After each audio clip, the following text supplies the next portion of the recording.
Saudara-saudari yang terkasih Amolongo, Nimawiti, Saipa, Salam Alaihem, Selamat pagi. Ada tahap-tahap kehidupan rohani seiring dengan perjalanan dan peziarahan rohani kita selama Minggu Advent dalam rangka penantian kedatangan Mesias. Tahap yang pertama pada hari Minggu Advent yang pertama, kita diajak untuk membangun harapan dan membangun iman bahwa Sang Mesias akan datang, bahwa keselamatan yang dari Allah itu akan datang. Itu adalah tahapan rohani pada minggu pertama. Kita diajak untuk membangun iman, membangun harapan bahwa Mesias akan datang.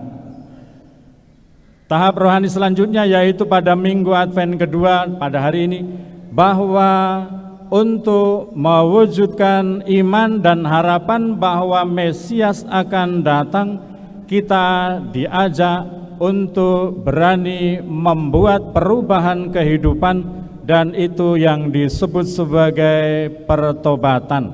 Itu yang disebut sebagai bertobat, itu yang disebut sebagai tobat. Karena kita beriman, karena kita yakin, karena kita berharap pada minggu pertama bahwa Mesias akan datang, maka kita mewujudkan persiapan untuk menyambut hadirnya Mesias dengan membuat perubahan di dalam kehidupan, dan itulah yang disebut sebagai pertobatan. Perjalanan rohani minggu ketiga akan lebih meningkat, yang ditandakan dengan lilin yang semakin banyak bernyala, Minggu Gaudate, lilin berwarna pink. Kita diajak untuk menyadari bahwa kita yang beriman dan berharap bahwa Mesias akan datang, kita sudah berusaha untuk berubah dan bertobat, tapi disadarkan oleh Allah bahwa ternyata kita secara manusiawi saja tidaklah cukup mampu untuk memiliki dan mengupayakan kehidupan yang selaras dengan kehendak Allah, hidup yang baik. Kita memerlukan bantuan kekuatan ilahi. Kita memerlukan rahmat Allah untuk mengupayakan hidup yang baik, untuk mengupayakan dan memperjuangkan pertobatan itu. Tahap rohani beriman, berharap bahwa Tuhan akan datang. Kita melakukan perubahan hidup dalam pertobatan. Kita diajak menyadari bahwa kita memerlukan bantuan dan rahmat Allah. Dan minggu keempat nanti fokus dan tahapan rohani silahkan dicari dan direfleksikan sendiri dulu. Tetapi diingatkan kepada kita semua, meskipun kita sudah memasuki minggu Advent kedua, kita diajak untuk bertobat. Tetapi melalui bacaan pertama dari kitab Nabi Yesaya dan juga dalam referen Mazmur tanggapan, harapan dan juga iman bahwa Tuhan akan memberikan keselamatan, bahwa Mesias itu akan datang, masih terus diperjuangkan, masih terus digemakan lagi.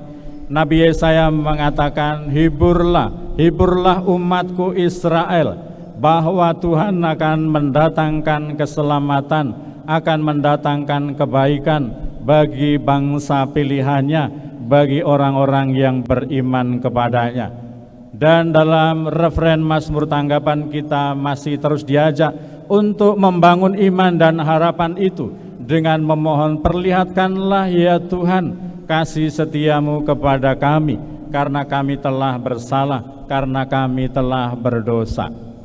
Dan kiranya apa yang menjadi wujud konkret kita adalah orang-orang yang bertobat, karena kita beriman, karena kita yakin, karena kita percaya bahwa Mesias akan datang. Persis itulah yang dikatakan oleh Santo Petrus dalam bacaan kedua tadi.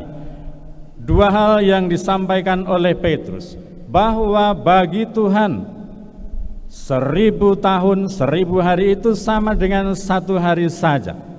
Ini mau menggambarkan kebaikan hati Allah, belas kasih Allah, kerahiman Tuhan. Kita yang sudah bersalah sekian lama, kita yang sudah berdosa sepanjang hidup kita, tetapi bagi Tuhan itu adalah sebentar saja. Tuhan siap mengampuni dan tidak memperhitungkan itu sebagai 1000 hari, sebagai 1000 tahun, tetapi sama dengan sehari saja. Asalkan kita yang bersalah, kita yang telah berdosa itu mau bertobat.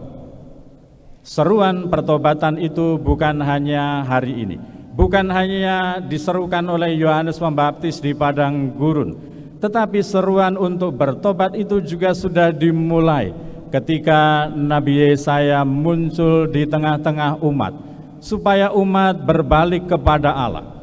Tetapi ternyata seruan Nabi Yesaya pun masih dikasih tinggal oleh bangsa Israel.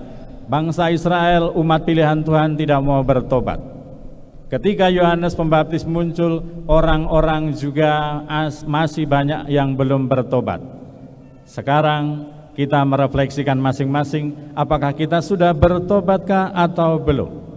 Dan kiranya menjadi catatan bagi kita apa yang dikatakan oleh Santo Petrus tadi, bahwa pertobatan itu perlu upaya yang serius. Petrus mengatakan bukan hanya hendaknya kamu hidup saleh dan suci di hadapan Allah dan di hadapan sesama, tetapi Santo Petrus mengatakan hendaklah kamu sedemikian. Hendaklah kamu hidup sedemikian saleh dan suci di hadapan Tuhan, karena ada begitu banyak kekuatan-kekuatan yang menggoda manusia yang mau bertobat. Ada niat dan rencana yang kuat dalam hati setiap manusia untuk bertobat, untuk berubah, untuk menjadi suci, untuk hidup lebih baik. Tetapi godaan juga besar, tetapi godaan juga kencang, tetapi godaan juga begitu banyak, sehingga seringkali niat baik itu dan pikiran yang kudus itu seringkali kandas dan kalah oleh godaan-godaan itu, dan kembali kita jatuh ke dalam dosa. Setidak-tidaknya itu menjadi refleksi saya. Ketika memasuki bulan Oktober kemarin, ada pikiran yang kuat di dalam diri saya, ada niat yang teguh dalam diri saya, bahwa saya berjanji kepada Tuhan, Tuhan, sebagai wujud pertobatan saya selama bulan Oktober ini, saya mau berdoa rosario minimal 1 kali dalam sehari. Entah bersama-sama di Kombas, entah bersama dengan warga di pastoran, entah secara pribadi. Ada niat yang besar, ada pikiran yang kokoh dalam diri saya. Selama bulan Oktober saya mau berdoa rosario. Tetapi seringkali dalam hari-hari selama bulan Oktober, saya ketika sudah malam, badan sudah capek, mata sudah mulai berat, baru ingat, oh Tuhan Allah kami, hari ini saya belum rosario. Padahal saya di awal dulu sudah berjanji kepada Tuhan mau rosario minimal sekali dalam sehari. Ada banyak tantangan, ada banyak kesulitan dalam rangka upaya kita untuk berubah. Ada banyak godaan, ada banyak tantangan, ada banyak kesulitan untuk kita melangkah dalam kehidupan rohani kita. Maka moga-moga penegasan dan peneganan yang disampaikan oleh Santo Petrus menjadi peringatan yang baik untuk kita. Hendaklah kamu sedemikian suci dan saleh, berjuang secara sungguh-sungguh, berusaha secara serius untuk memperbaiki hidup kita. Kesalehan itu bukan hanya soal dipikirkan, Kesalehan dan kesucian itu bukan hanya untuk dikatakan, kesalehan itu untuk dilakukan, diperjuangkan di dalam keseluruhan hidup kita. Suatu kali ini ada seorang kakek. Kakek ini sudah tua. Betul, di mana-mana kakek sudah tua. Kakek yang sudah tua ini suatu sore dia memancing. Ada sebuah kolam yang cukup luas. Dia lempar mata kailnya, nelon, dan kemudian dia tunggu 10-15 menit tidak ada ikan yang sentuh. Seorang anak kecil datang mendekati kakek itu dari belakang dan langsung bertanya, "Kakek sedang apa?" Padahal dia sedang mancing, ini sudah 15 menit lalu tidak dapat ikan. Karena mungkin dia tidak dapat ikan, dia emosi. Dia menjawab tapi tidak melihat kepada anak itu. Dia mengatakan, "Ya sedang pancinglah goblok." Gitu. Ada kata-kata kasar di belakangnya. Meskipun kakek itu menjawab dengan nada yang tidak menyenangkan dan kata-kata yang tidak enak, anak kecil itu tidak takut. Dia malah bertanya lagi. Baru kakek sudah dapat. Kakek itu tambah emosi lagi dan dia tanpa melihat dia mengatakan, "Belum goblok." Ada kata-kata goblok di belakangnya. Meskipun kakek ini sudah semakin naik nadanya dan semakin emosi, tapi anak kecil itu masih melanjutkan bertanya. Baru kakek mancing ini umpannya pakai apa? Kakek itu dia mengatakan, "Ya pakai cacing lah goblok." Gitu. Tambah emosi lagi dan kata-katanya semakin ditekankan bahwa dia sedang emosi. Lalu anak kecil itu mengatakan, "Oh pantas kakek pancing tidak dapat. Coba kalau pancing itu umpannya itu pakai tepung terigu, dikasih air, dibulat-bulat, kasih saus."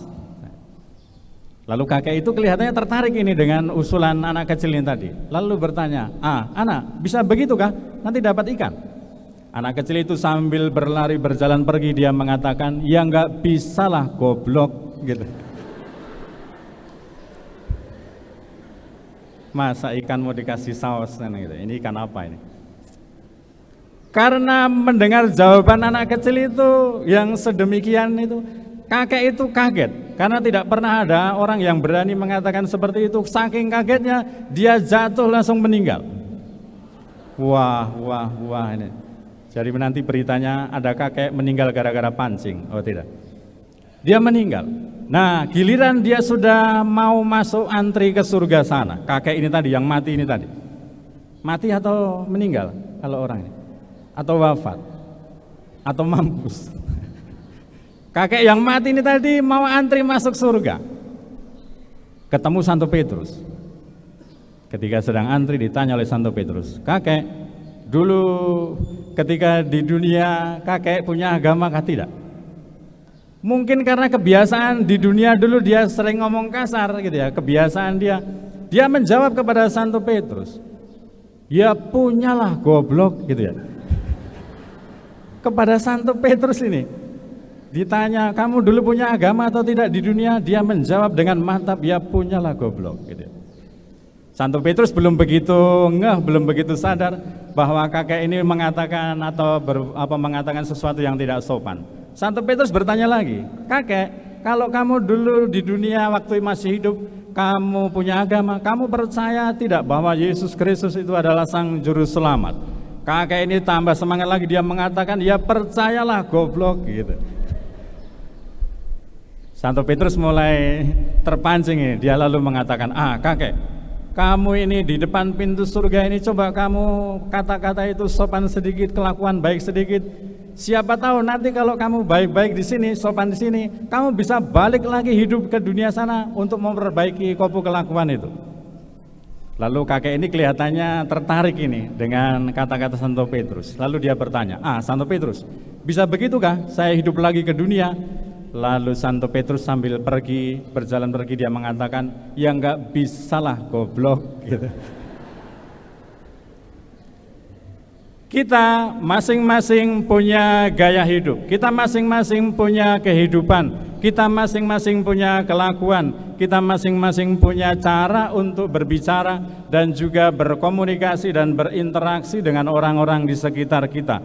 Semoga dengan diingatkan oleh Yohanes Pembaptis hari ini kita diajak untuk bertobat sebagai langkah, sebagai tahapan rohani kehidupan kita di minggu Advent kita.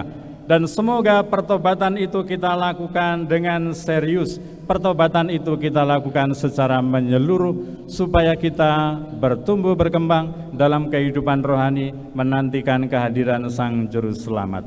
Semoga Tuhan memberkati kita sekalian. Amin.